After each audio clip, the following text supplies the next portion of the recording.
Shorthand English, high speed, 180 words per minute.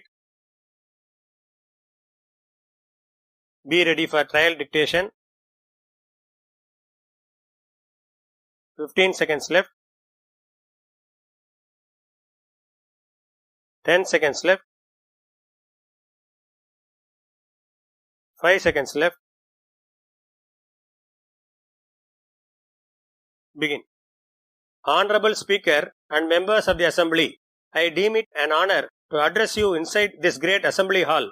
I thank the Honorable Speaker, the Chief Minister and all the members for according me this honor. I am very glad that I have been given the privilege of inaugurating your library and auditorium, which would be very useful for the honorable members. I would like to place on record that I shall cherish these moments for a long time to come. It is a matter of pride and happiness to visit this land of the rising sun. It is well known that the state of Arunachal Pradesh has many different ethnic people living together in peace. As a matter of fact, it is one of the best examples of unity in diversity. On this happy occasion, I would like to appreciate the sincere efforts you are making to build on your strength. I will be failing in my duty if I do not mention that your state has the potential to become the fruit market of India. In addition to this, you have other natural resources to become a global tourist destination. I would like to call the attention of the House to the fact that your state is also blessed with a great landscape. You have many big rivers flowing throughout the state. In course of time, we can generate hydroelectric power to a large extent. I see no reason why your state should not be called the powerhouse of the country. I would like to draw your attention to another aspect of the matter. You also have great cultural traditions well preserved over the years. I have no doubt that this will help to increase tourist potential. It is a matter of great satisfaction that your boys and girls are one of the best in the field of sports and games. I hope and trust that the state government continues to promote sports and games with modern facilities. On this occasion, I would like to point out that this building marks the progress made by you in the last few years.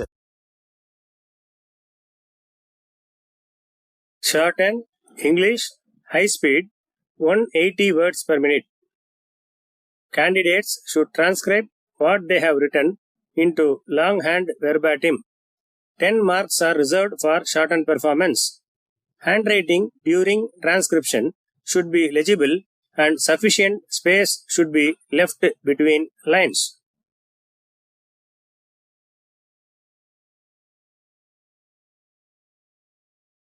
Be ready for the dictation. 15 seconds left.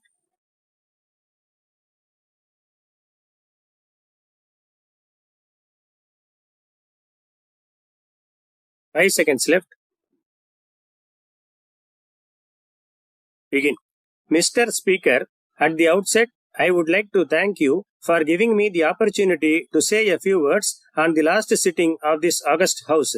We are about to face the general elections in the next few months. During the last 5 years, we have had many different moments.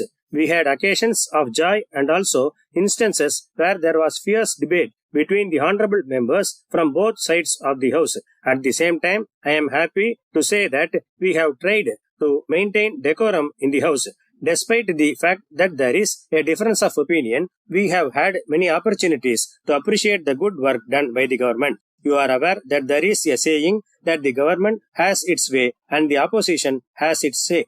As a matter of fact, this is the essence of democracy. For instance, there were also occasions when we had demonstrations inside the House. It is my sincere belief that in a healthy democracy, our job as honorable members is to express in this House the sentiments of the people. As a matter of fact, it is the purpose for which the people have elected and sent us here. At the same time, being the final sitting, I would like to state that we are sorry if we had upset your feelings in the course of our duties.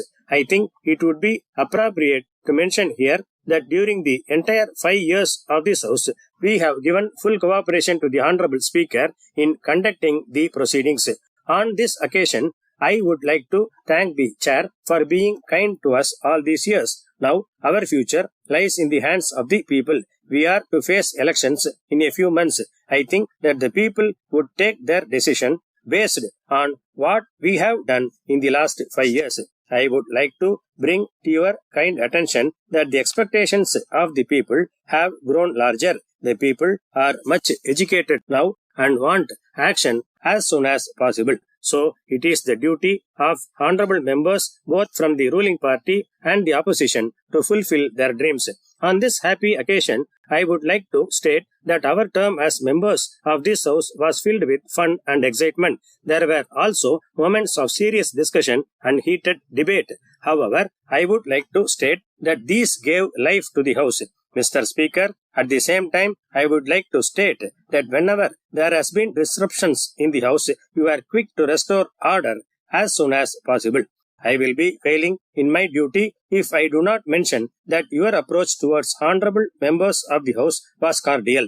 In this connection, I would like to point out one thing in particular. Even though the number of opposition members was small and our voice could not be heard against the ruling majority, you stood by us and gave us opportunity as much as possible. On this occasion, we express our sincere gratitude to you. In this regard, it may not be out of place for me to mention that while you were very firm in dealing with unruly members, you have been very kind at the same time. Whenever the honorable members expressed their problems to you, both inside and outside the house, you gave them all help needed, and I thank you once again in this regard. In fact, this house had a peculiar situation where the major opposition party did not get the requisite numbers to secure the office of the leader of the opposition. You are aware that though the government was elected with a full majority, the people gave a broken mandate in respect of the opposition. I hope and trust that this does not happen again. As I have said, we do not know what will happen in the elections. Some of us in the opposition now may find ourselves on the other side.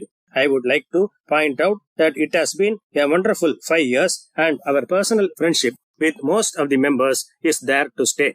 I am glad to say that next year we would be celebrating the 75th year of our independence. I hope and trust that a new era will emerge and that it would be a better one for the people and the nation as a whole. It is a matter of great pride that we have a federal setup in the country. It has to be borne in mind that ours is a union of states. In my opinion, it does not mean that only one side should be stronger. There should be a strong center as well as strong states. It has to be remembered that whenever the states face difficulties, the center should come forward to help both in terms of finance and logistics. Mr. Speaker, present members of this House may get elected or not, but there will be a government and there will be an opposition. It is my sincere hope that things would be much better after the next elections. With these few words, I would like to conclude my speech, thanking you once again for guiding and protecting us all these years.